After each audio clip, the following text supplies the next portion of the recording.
Force का मतलब होता है घर्षण बल। फ्रिक्शनल फोर्स का मतलब क्या होता है?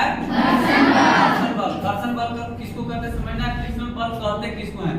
The force that elevates opposes the moving object, यानी कि वैसा बल जो चलते हुए ऑब्जेक्ट को, मूविंग करते हुए ऑब्जेक्ट को जस्ट उसके ओपोज करता है। ओपोज का मतलब होता है उल्टा। ओपोज का मतलब क्या होता है? उल्टा। यानी कि मान लो कि हम इधर की ओर चल रहे हैं तो फोर्स जो है फ्रिक्शनल फोर्स किधर रहेगा? इधर। यानी कि हम आगे की ओर बढ़ रहे हैं तो फ्रिक्शनल फोर्स कहाँ रहेगा? और उसी को बोला जाता है ओपोजिट। इसको क्या बोला जाता है? ऑपोजिट। और ऑपोजिट का मतलब होता है उल्टा। इसको बोलते हैं फ्रिक्शनल फोर्स, द फोर्स। और फ्रिक्शनल फोर्स में क्या बोला जाता है?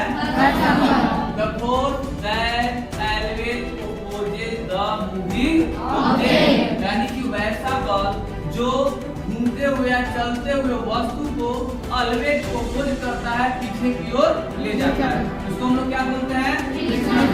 अब फ्रिक्शनल फोर्स का कुछ एडवांटेज भी होता है और कुछ डिसएडवांटेज भी होता है। एडवांटेज का मतलब लाभ और डिसएडवांटेज का मतलब हानि।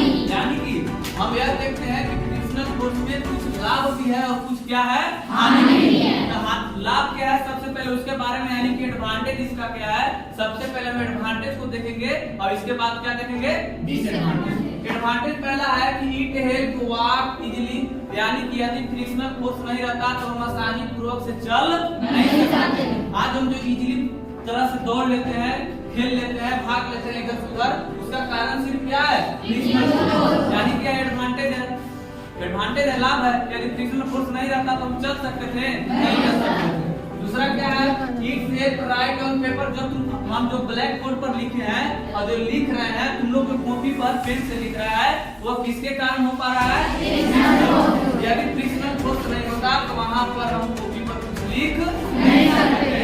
जैसे कि एग्जांपल में चिकना सरफेस रहता है, स्मूथ सरफेस रहता है, वहां पर हम अपने पेन से लिख सकते हैं? नहीं लिख सकते हैं। थर्ड क्या है? It helps hold on object from hand, यानी कि कोई भी वस्तु को अपने हाथ पर रोकना, अपने हाथ पर